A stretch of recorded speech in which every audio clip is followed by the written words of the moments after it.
Ay magandang umaga po, Ninong Ted, Ninang Chacha, at magandang umaga din po sa lahat ng nakikinig at nanonood sa atin ngayong umagang to. Maligayang Pasko po sa ating lahat. Merry Christmas po, mamamasko po, Attorney J.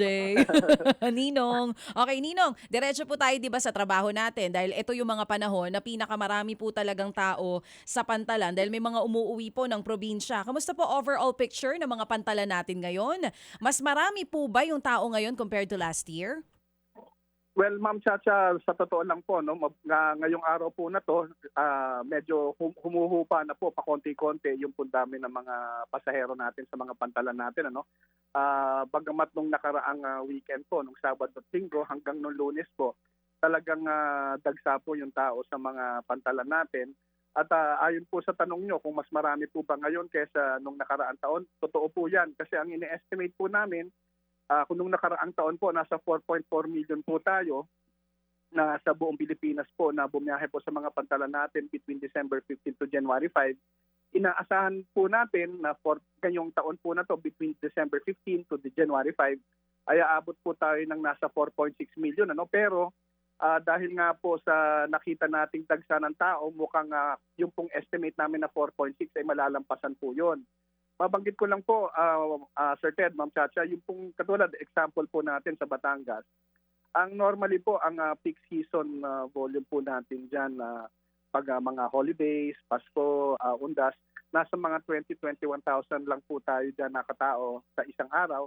Nung pong nakaraang weekend, umaabot na po tayo ng 30,000 eh. So there is a 50% increase po doon sa ano natin, sa estimated volume po natin or sa mga nakaraang volume po natin sa mga nakaraang taon. So ito po sinasabi nyo ngayon na mas marami at dagsa ang mga tao ngayon na umuwi sa kanilang mga probinsya. Ano po yung mas nakita nating mga naging problema dun sa iba't ibang pantalan ngayon? At handa po ba itong mga ports natin, especially dun sa matatao po na areas? Well, katulad po sa mga nakaraang panahon, nakaraang taon na tayo po, paulit-ulit na po nating binabanggit yan sa programa nilang po ni Sir Ted. Makailang beses na po yan tuwing tayo, ako po ay inyong kakapanayamin. Kulang po talaga yung mga barko po no, na bumabiyahe po sa mga pantalan natin. In fact, yung nga pong naging problema dito po sa port natin sa Batangas at sa port po natin sa Lucena, yung pong biyaheng papunta pong Romblon, biglang dagsa po talaga yung mga kababayan natin pauwing Romblon. Kaya lamang po hindi po handa yung ating mga shipping operators dyan. At ang nangyari po kasi dyan, dalawang barko lamang po ang bumabiyahe dyan between Batangas and Romblon. At isang beses, isang araw lamang po ang biyahe. So talagang kawawa po yung mga kababayan natin na naghihintay na makabili ng ticket dahil wala naman pong online na booking system silang in place. So talaga pong pipila at maghihintay po sila kung kailan sila mabebentahan ng ticket. At yan po, nung nakaraang Lunes ay nag-intervene na po tayo dyan at sinabi po natin sa kanila na alam naman nila yung schedule, yung shipping lines po, no? Na kaya pinatikita na po natin yung mga kababayan natin at nang hindi po parang naghihintay sa wala yung mga kababayan natin.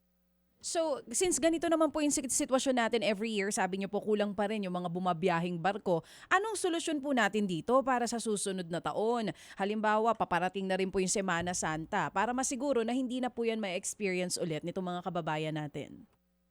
Well, ang ano po nga natin, ang huling panawagan po natin, pera po doon sa pribadong sektor na nag-ooperate po ng ating domestic shipping lines, nananawagan din po tayo at tayo po ay patuloy pong nakikipag-ugnayan po sa Department of Transportation sa mga nakailang kalihim na po dyan. Simula pa po yan ng panahon po ni Secretary Tugade, Secretary Bautista, Secretary Dizon at ngayon po kay Secretary Banoy Lopez at maging sa Maritime Industry Authority po na gawin na pong mandatory yung online booking system po ng mga shipping lines at nang yung pong mga shipping lines pakapagplano po sila ng maayos na makita po nila ahead of time kung gaano karami po talaga ang demand doon sa rutang yon at na makapagprepara po sila ng dami ng barko.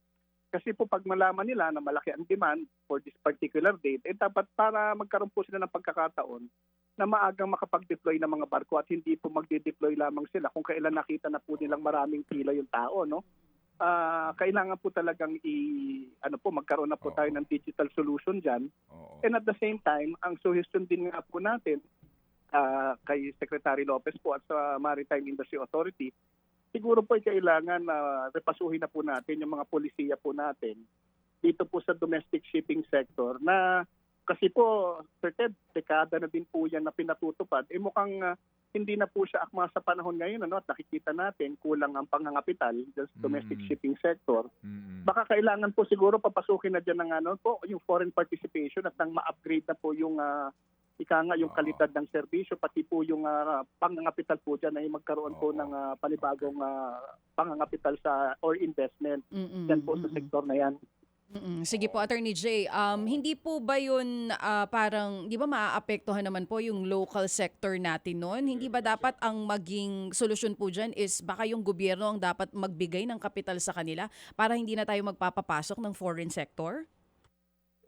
Kasi po, Ma'am Chacha, yan pong sector na yan, deregulated po kasi yan. In fact, pati nga po yung kanilang mga taripa po, yung mga sinisingil dyan, wala po nagre-regulate dyan. Kaya napaka-flexible po niyang sektor na yan sa pagninegosyo. Kaya tayo po, hindi po natin din maintindihan kung bakit hindi po mga kapital, yung mga local na nag-existing na nag-ooperate dyan. But at the same time po, kailangan din po siguro yung Marina o yung Maritime Industry Authority na magkaroon po ng approach katulad ng ginagawa po sa land sector, na magkaroon po sila ng rationalization doon sa mga ruta. No? Kasi simula po nung nagawa yung parang mga available na ruta na inaaprubahan po ng Marina, marami na po, Sir Ted, Ma'am Chacha, na nagsulputang mga bagong tourist destination na nakalimutan na. Kaya hindi po ma-access yung mga bagong lokasyon, ng mga bagong destination kasi may very limiting po kasi ang regulasyon natin. Hindi madaling makakuha ng permit o lisensya yung mga barko para makapunta sa mga lokasyon na yun, at very yung iba namang ruta meron pong certain degree of protectionism, yung mga existing operator diyan na ayaw magpapasok naman ng mga bagong operator. So kailangan po siguro talagang i-revisahin po yan at i-overhaul po lahat ng polisiya nila dyan. Okay, sige po, pag-usapan po natin yan pagkagising na po ang mga mambabatas natin sa kanilang holiday break. Pero ngayon, Attorney Jay, natawa si Attorney Jay, nasa bakasyon na po kasi sila. Tignan natin kung re-revisahin po ba nila yan. Pero Attorney, ito pong balita din po namin kanina, aprobado na daw po ng PPA itong pagtaas po ng terminal fees. Sa Batangas Port po ito, tama po ba yon?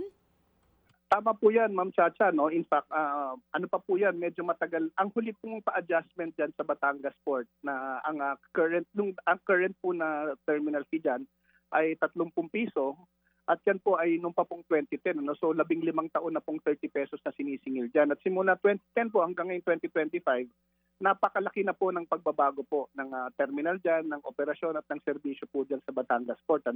At dahil din po dyan sa mga pagbabagong yan at mga investment po na ginawa ng operator dyan, minarapat na din po ng Board of Directors ng PPA na bigyang daan po yung hinihiling nilang adjustment sa terminal fee. Ang hiningi po nila ay 100 pero ang inaprubahan po ng PPA board simula po January 1 hanggang January 1 sa susunod na taon, pwede po silang magdagdag lamang ng 30 pesos at pagdating po ng July 1, another 30 pesos. So ang total po niyan, 60. instead na 100 na in-applyan nila, additional 60 so magiging 90 pesos po yan. Oo. Sige, so that's the price of privatization naman talaga kasi.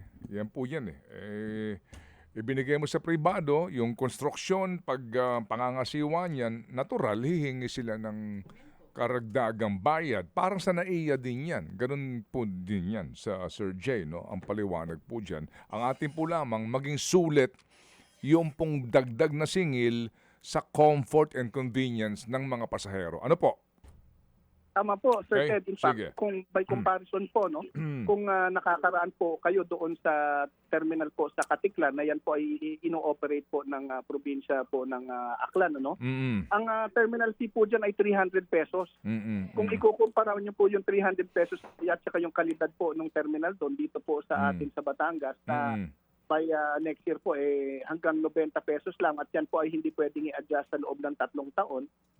talaga pong reasonable na din po Opo. sa paningin po ng PTA board yung hiningi po na increase po dyan. Sige po. Salamat na marami, Attorney Jay, sa inyo pong ibinigay na informasyon sa aming programa at muli po ang aming pong panawagan sa lahat. Ano po, makiayon sa kaayusan para po sa kaligtasan ng lahat ng babiyahe sa ating mga pantalan. Mabuhay po, Ninong Jay! Maraming salamat po, Ninong Ted, Ninang Chacha. Maligayang Pasko po sa inyong lahat. Thank you! Mga kapatid, brothers and sisters, saan ka pa? Dito na tayo sa totoo. Dito na tayo sa True FM. Mga kapatid, mag-subscribe and follow po kayo sa social media accounts ng True Network PH. Yan po kami. Hanapin nyo lang True Network PH, Facebook, Instagram, YouTube, TikTok, and podcast. Mapa Apple or Spotify man yan, mahahanap nyo kami. Lahat ng mga napapanood at napapakinggan nyo po sa programa, nasa social media accounts namin yan. So, paano mga kapatid? See you sa social media!